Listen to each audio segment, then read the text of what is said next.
Good morning students. ఈరోజు మనం management అకౌంటింగ్లో కంపారిటివ్ బ్యాలెన్స్ షీట్ని చేస్తున్నాం.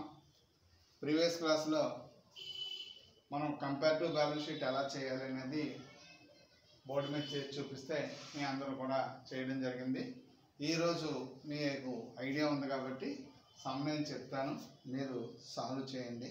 ముందుగా English medium Telugu medium students notebook తీసుకొని సమ్ నోట్ చేసుకోండి. ఫస్ట్ సమ్ నోట్ చేసుకుంటే ఎట్లా ఆన్సర్ చేయాలనేది మీరు చూద్దరు కానీ రాసుకోండి. సమ్ బోత్ మీడియంస్ రాసుకోండి అమ్మా. సమ్ చేద్దరు కానీ ప్రిపేర్ కంపారిటివ్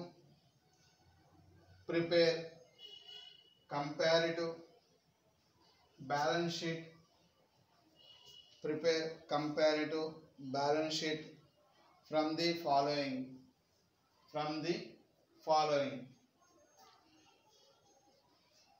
ఆస్తపులు బట్టి తెలుసు కదా ఎలా నోట్ చేసుకోవాలా.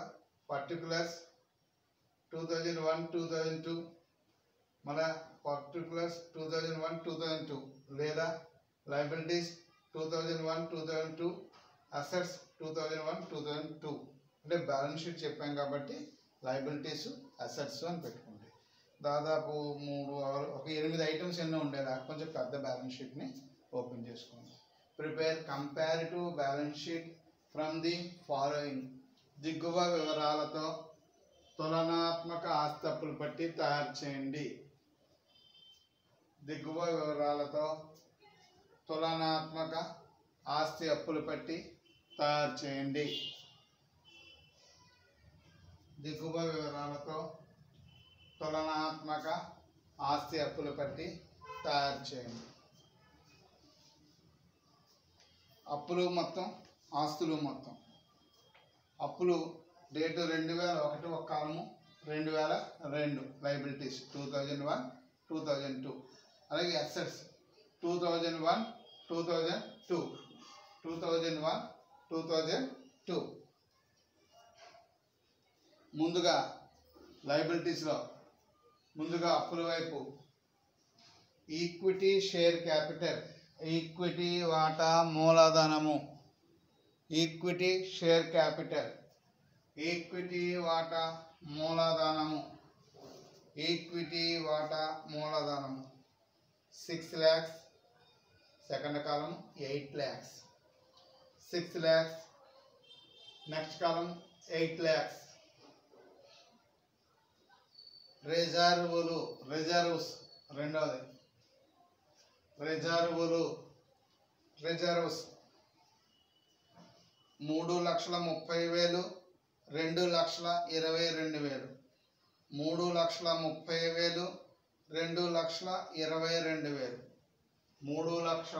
2,22,000. 3,30,000 2,22,000. డిబెంచర్స్ 2 లక్షలు 3 లక్షలు. 2 లక్షలు 3 లక్షలు.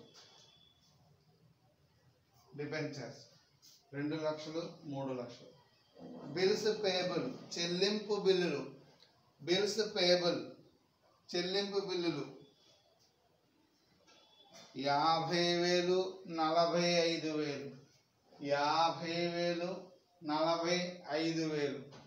50,000 45,000.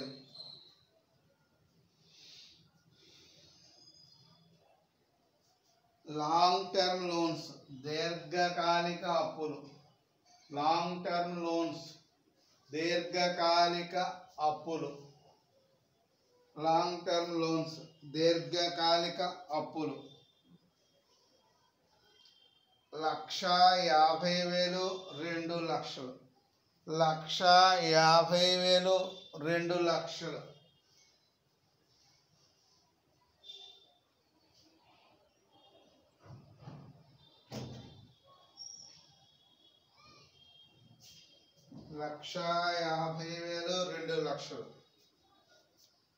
క్రెడిటార్స్ రుణదాతలు క్రెడిటార్స్ రుణదాతలు 1,20,000 1,20,000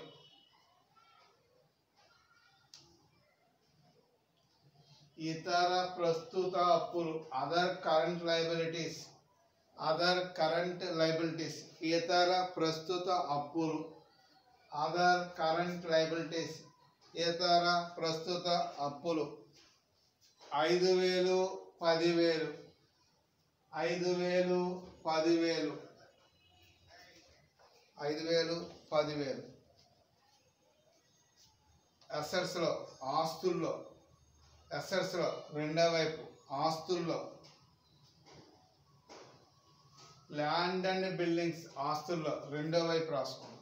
ఆస్తుల్లో ల్యాండ్ అండ్ బిల్డింగ్స్ భూమి భవనాలు ల్యాండ్ అండ్ బిల్డింగ్స్ భూమి భవనాలు 3,70,000 2,70,000 3,70,000 2,70,000 3,70,000 2,70,000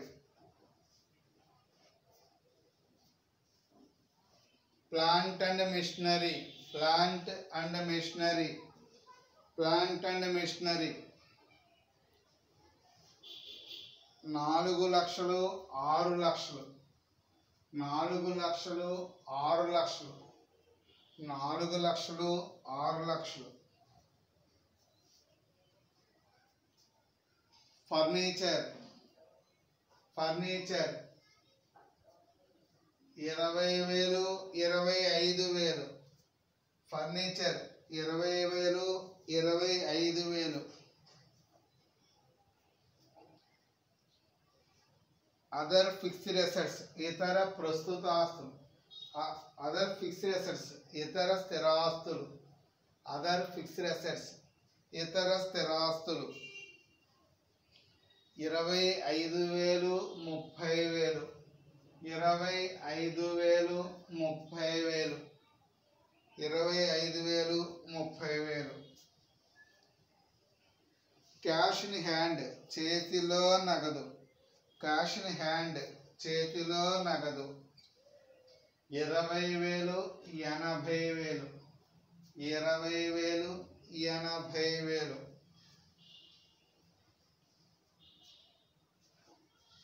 బిల్ రిసీవబుల్ వసూలు బిల్లులు 1,50,000 90,000 90,000 90,000 డెటార్స్ రుణగ్రస్తులు 2,50,000 2,50,000 2,50,000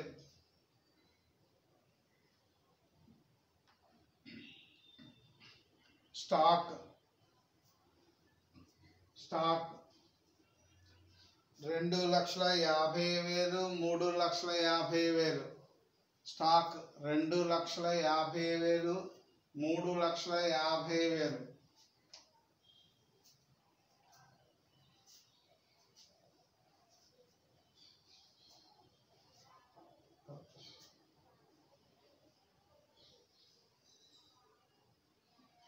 3,50,000 ప్రీపెయిడ్ ఎక్స్పెన్సెస్ ముందుగా చెల్లించిన ఖర్చులు ప్రీపెయిడ్ ఎక్స్పెన్సెస్ ముందుగా చెల్లించిన ఖర్చులు ఫస్ట్ దాంట్లో లేదు రెండో దాంట్లో 2,000 ఫస్ట్ దాంట్లో లేదు రెండో దాంట్లో 2,000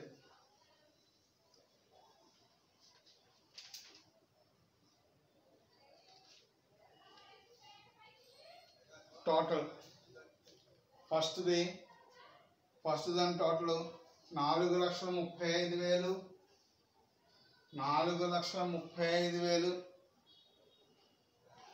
రెండోది 16,97,000 16,97,000 4,35,000 16,97,000 4,35,000 16,97,000 16,97,000 4 35 16,97 16,97 రెండు వైపులా కూడా అంతే, అటు ఇంతే ఇటు అంతే. ఇప్పుడు ఒకసారి మీరు ఈ లెక్కని స్టడీ చేసినట్టయితే ఆస్తుల్లో మనం ఒక స్థిరాస్తులు ప్రస్తుతాస్తులు రెండు, ఒకవేళ ఏదైనా ఇన్వెస్ట్మెంట్స్ కానీ లేదా ప్రీపెయిడ్ కానీ ఉంటే అదర్ అసెట్స్ కింద 3 టోటల్ చేయాలి. అప్పుల్లో 3, క్యాపిటల్ అంటే షేర్ హోల్డర్ ఫండ్స్, తర్వాత లాంగ్ టర్మ్ లోన్స్, తర్వాత కరెంట్ లయబిలిటీస్. ముందు ఆస్తి అప్పులు పెట్టి చూడగానే మనం టిక్ పెట్టుకొని దేనికి ఐడెంటిఫై చేస్తే దాని టోటల్ వల్ల మనం దాని మీద నోట్ చేసేసుకోవచ్చు. ఈజీగా మనం సమ్ చేయడానికి కుదురుతుంది. ఒక్కసారి ఇక్కడ లయబిలిటీలో ఉన్నాయి చూడండి ఏమేమి ఉన్నాయో. ఈక్విటీ షేర్ క్యాపిటల్ ఒకటి, రిజర్వ్స్ ఒకటి, ఏమండి ఇవి 2 షేర్ హోల్డర్ ఫండ్స్. ఆ రెండింటికి పైన కింద టిక్ పెట్టండి. అవి 2 ఒక సెట్. డిబెంచర్స్ ఒకటి ఏంటండి అంటే డిబెంచర్స్, తర్వాత లాంగ్ టర్మ్ లోన్ అంటూ ఉంది. డిబెంచరు లాంగ్ టర్మ్ లోను, అవి 2 కూడా లాంగ్ టర్మ్ లోన్స్ కింద తీసుకోండి. అవి 2 లాంగ్ టర్మ్ లోన్స్ కింద తీసుకోండి. తర్వాత బిల్ పేబుల్ను, క్రెడిటారు, అదర్ కరెంట్ లయబిలిటీస్, ఇవి కరెంట్ లయబిలిటీస్ కింద తీసుకోండి. 3 టోటల్స్ ఎలాగో చూసుకోండి. ఈక్విటీ షేర్ క్యాపిటల్, రిజర్వ్స్ ఒక అమౌంట్ కింద అంటే ఒక సైడ్ హెడ్డింగ్.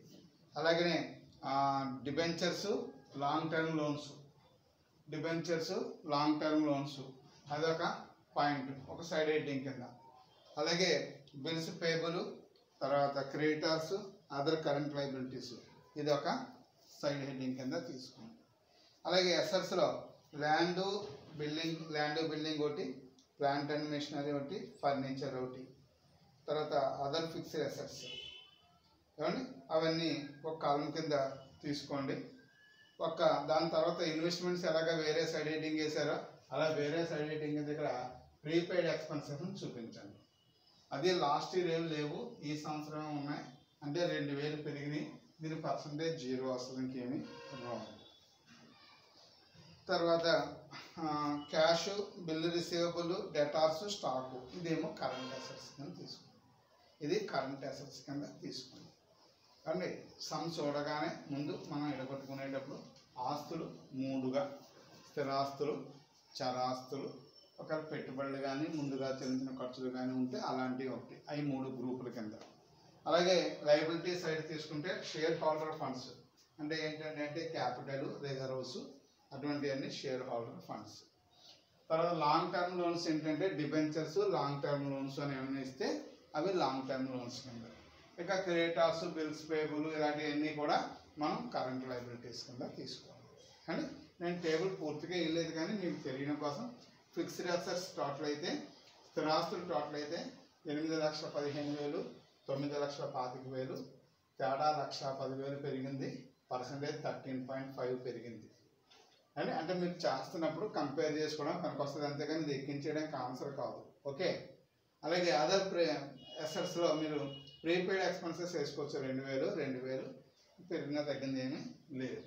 అలాగే కరెంట్ అసెట్స్ టోటల్ మీకు 6,20,000, 7,70,000 అంటే 1,50,000 పెరుగుద్ది, 24% పెరుగుతుంది సుమారుగా.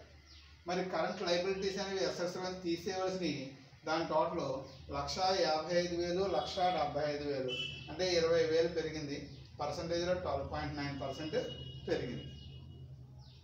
ఇప్పుడు ఆపరేటింగ్ క్యాపిటల్ అంటే ఇందులోంచి తీసేస్తే మీకు ఆపరేటింగ్ క్యాపిటల్ 4,65,000, 5,95,000, 1,30,000 పెరిగింది, 28%.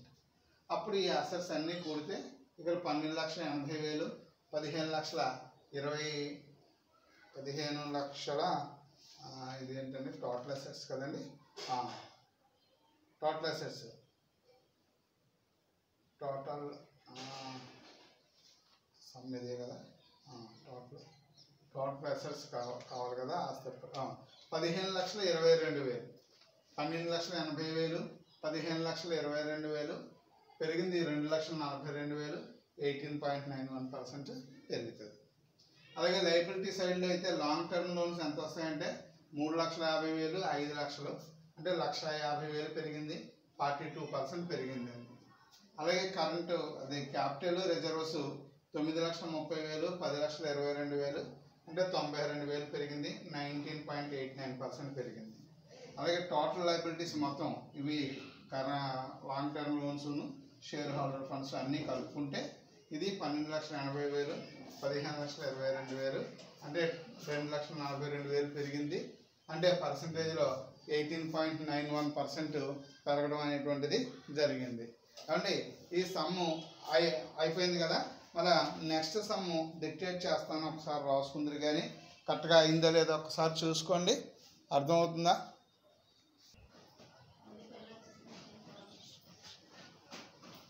ఓకేనమ్మా, లెక్క అయిపోయింది కదా. నెక్స్ట్ సెకండ్ సమ్ రాసుకోండి. బోత్ మీడియంస్ రాసేసుకోవాలి, ఇంగ్లీష్ మీడియం తెలుగు మీడియం కూడా. ఈ సమ్ యొక్క సరిపోయింది, దీంతో చేసా కంపేర్ చేసి చూసుకోండి, సరిపోద్ది. సేమ్ అలానే మరో సమ్ రాసుకోండి. దిగువ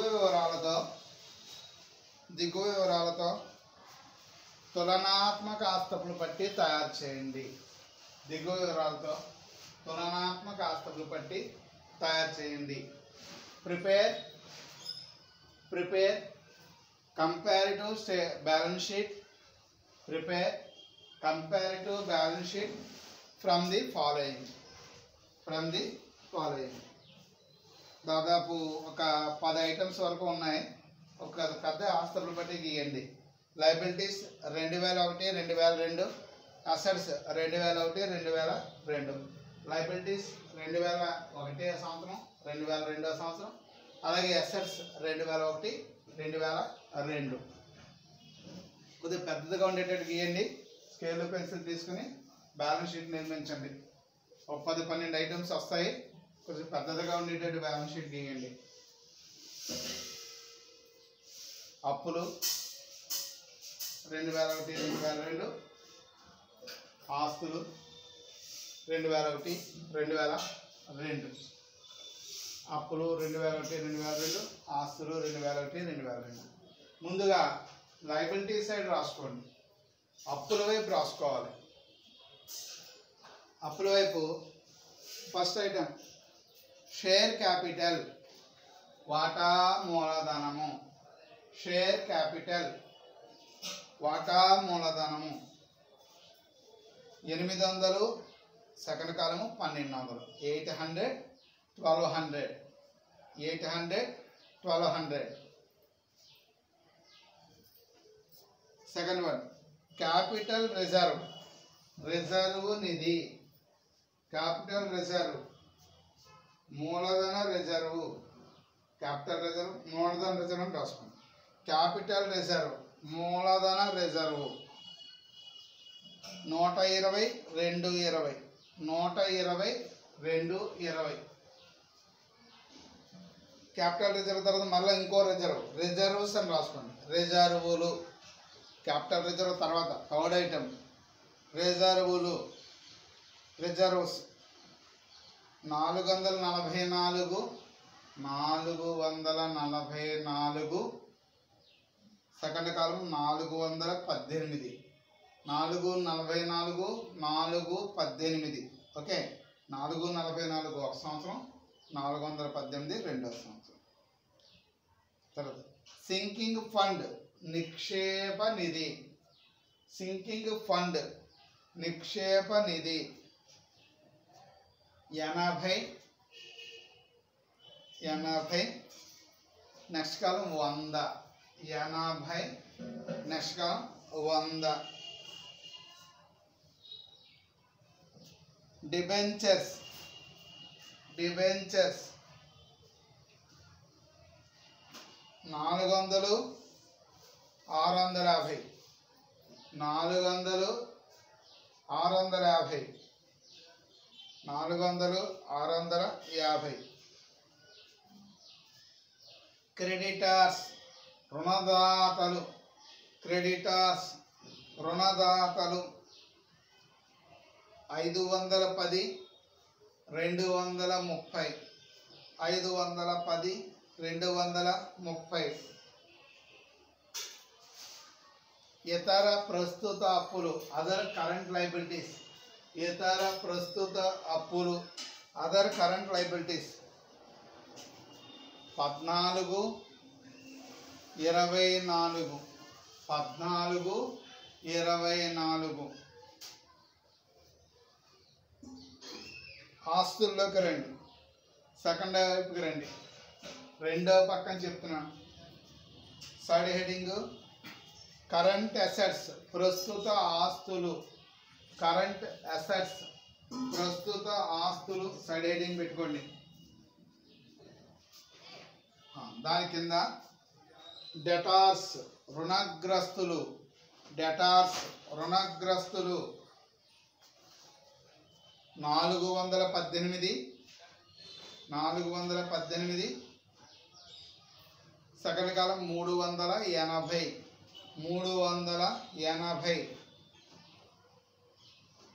క్యాష్ చేతిలో నగదు 236 తర్వాత 20 236 తర్వాత 20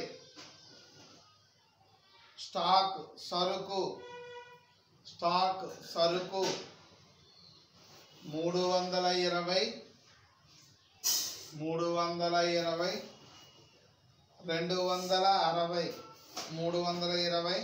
260 ఇతర ప్రస్తుత ఆస్తులు అదర్ కరెంట్ అసెట్స్ ఇతర ప్రస్తుత ఆస్తులు other current assets 64 26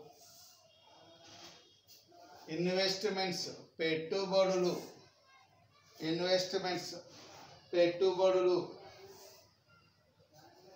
540 340 340 next side heading పెట్టండి ఫిక్స్డ్ అసెట్స్ స్థిరాస్తులు సైడ్ హెడింగ్ ఫిక్స్డ్ అసెట్స్ స్థిరాస్తులు దానిలో ఫర్నిచర్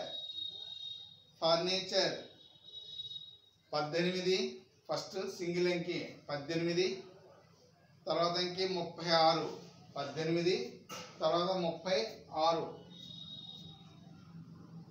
బిల్డింగ్స్ భవనాలు 620 రెండో కాలం 1572 1572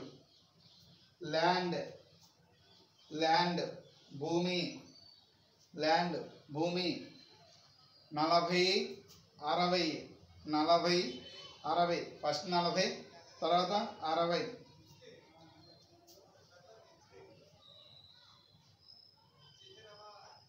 అదర్ అసెట్స్ ఇతర ఆస్తులు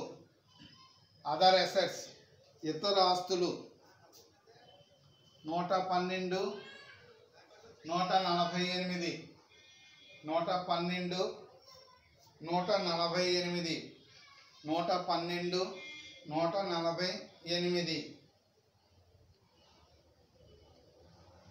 ఫస్ట్ టోటల్ 2368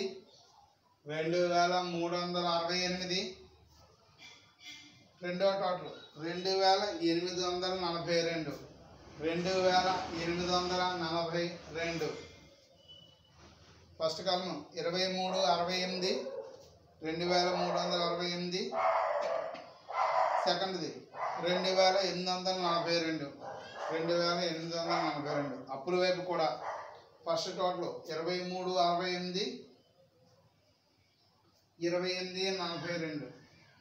2842 మీకు సమ్ చెప్పానండి. మీరు దీన్ని క్లాసిఫై చేసుకొని balance sheet, comparative balance sheet తయారు చేయాలి. లయబిలిటీలో చూడండి, షేర్ క్యాపిటల్, క్యాపిటల్ రిజర్వ్, రిజర్వులు, నిక్షేప నిధి, సింకింగ్ ఫండ్ వరకు ఆ 4 పైన కింద టిక్ పెట్టుకోండి. అవి ఒక సెట్. అర్థమవుతుందా? అది షేర్ హోల్డర్ ఫండ్స్. అలాగే డిబెంచర్స్ చూసారా, ఆ డిబెంచర్స్ లాంగ్ టర్మ్ లోన్, అది ఒక్కటి లాంగ్ టర్మ్ లోన్ పైన కింద టిక్ పెట్టుకోండి. తర్వాత కరెంట్ లయబిలిటీస్, క్రెడిటార్స్, అదర్స్ అదంతా ఒక సెట్. అప్పుల్లో 3 సెట్లు వచ్చేసినాయి. ఓకే.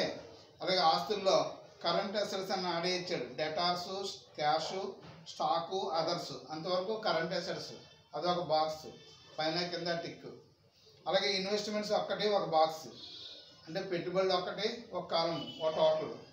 అలాగే ఫిక్స్డ్ అసెట్స్లో furniture, building, land, other assets ఇవి 4 ఒక బాక్స్. మొత్తం మీరు బ్యాలెన్స్ షీట్ చూడగానే 6 పాయింట్స్ కింద ఎడగొట్టగలగాలి.